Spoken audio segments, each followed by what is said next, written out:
Hi guys, I'm Danielle, or Dani for short, and as there are pros and cons to everything in life, for today's video I'm actually going to be sharing a list of things that I don't like about Guam.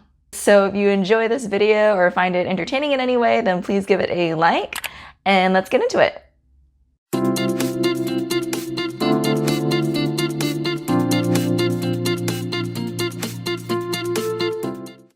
I know it's like, what? There's actually something she doesn't like about Guam? Because my whole channel is centered around everything great about Guam. I mean, I have the shirt to prove it, you know?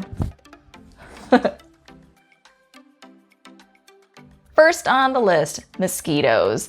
And this one is just a personal one for me because I know mosquitoes don't affect everybody the same, but for some reason they love me.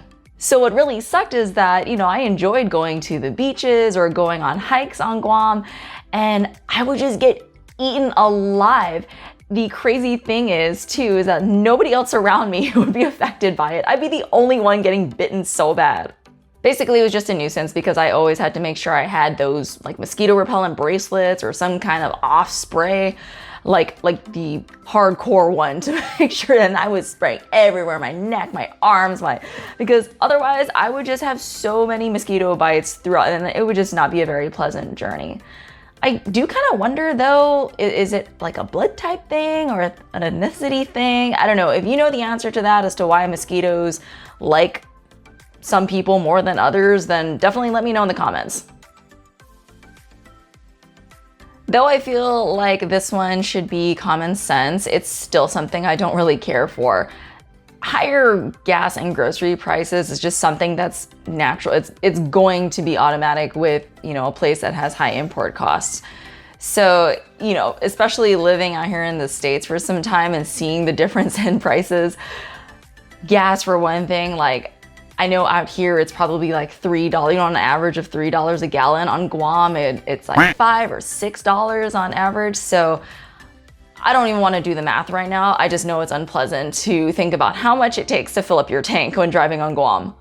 And groceries too. Oh my gosh, sometimes it's so hard, especially for me because I'm a big meal prep person. So I love cooking. I love preparing my own food, but it's tough if produce and, fish, I love fish. If fish is super expensive, let's take salmon, for example. Okay, I'm used to, now living out here in Virginia, I'm used to seeing, maybe $9 to $10 per pound for salmon. And my mom had sent me a video a while back of her salmon that was, I don't even remember, was it like $17 a pound? I think it was like $17 or $18 a pound. I know it's probably gonna have to take a little bit more digging around or looking around the island to find just more of those small businesses and those private grocery stores that don't have to rely on so much markup for their produce and products. If I ever move back to Guam, which I'm sure will be eventually, I feel like I'd be one of those people who would be planting her own fruits, vegetables, and herbs. I mean, Guam does have the ideal climate for it. I've talked about the roads on Guam in a previous video of things you should know about Guam, but I'm just going to emphasize this one again because it is so terrible sometimes, especially if you're just not paying attention to what areas you're driving in, because a lot of the side roads, on Guam there are just a lot of potholes and ditches and, just unevenness in general. So it just takes a really big toll on your tires. It was just something that it was so frustrating having to, refill the air in my tires over and over again, or in, worst case scenarios, blowing a tire because, you just hit a bad hole in the road and there goes your tire. Now you have to change all four if you want them all to be even. I mean, that again, like I said, that's worst case scenario. A people-pleasing culture. This one I can probably go on forever about, but I'm gonna try and keep it brief. I'm pretty sure it is a cultural thing, especially among Chamorros, where my guess is that it's because it's that island mentality of, because it's such a tight-knit community, you're bound to, run into the same people over and over. It's like you can't just move from one state to the other, you're all stuck on this island together. So they kind of keep this mentality of not burning bridges. Now, while that can be a good thing in some situations, Like, I've seen it to where not burning bridges means not really, you know, voicing your concern if there's a real problem. And so things kind of just get swept under the rug, and then you're griping behind each other's backs because, you know, oh, you know, if I end up bringing this up in person, then, you know, then that friendship might be destroyed, or this relationship might be destroyed. And then there's all this awkwardness within the family. But I don't know, like I said, it could be a cultural thing, it could be a generational thing.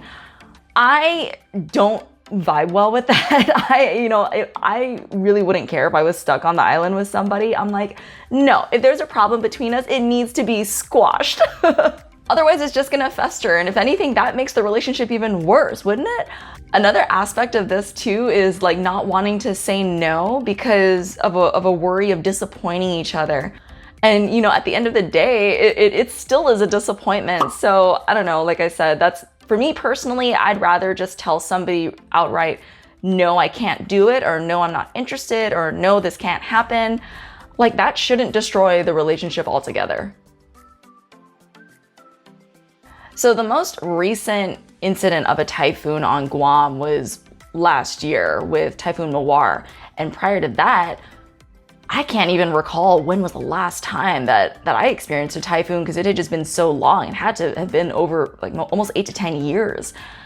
However, it is traumatizing enough where you would wish for it to not happen again. It is just so, it's the restoration of power, just utilities in general, communication, it's ridiculously slow. It's crazy. And so not having any water, not having any power. And so like if it's during a hot season, you know, Guam's already a humid place to live.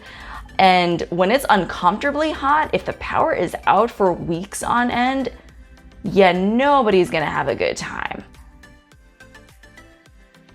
If you rely heavily on online shopping, you might not have a great time living on Guam for an extended period of time at least, only because shipping takes a really long time to get there. Like if you're used to things arriving the very next day or within 5 days, yeah, you're not gonna get that luxury. And it's not even just the wait time. Some sites in general like won't ship to Guam, even though Guam is a US territory. It's just, they just don't have the capability of sending it there, or maybe the shipping costs are too much to, you know, justify the price. I really don't know. But yeah, you know, for those, you know, for you Amazon Prime people specifically, I wouldn't count on really being able to do a whole lot of that on Guam. I hope you guys liked the video. I know it was a little different from my normal stuff, so if you did enjoy, then please give it a like. And don't forget to subscribe to the channel so you can catch all the new stuff I post. Thanks for watching, and I will see you guys in the next video. Bye!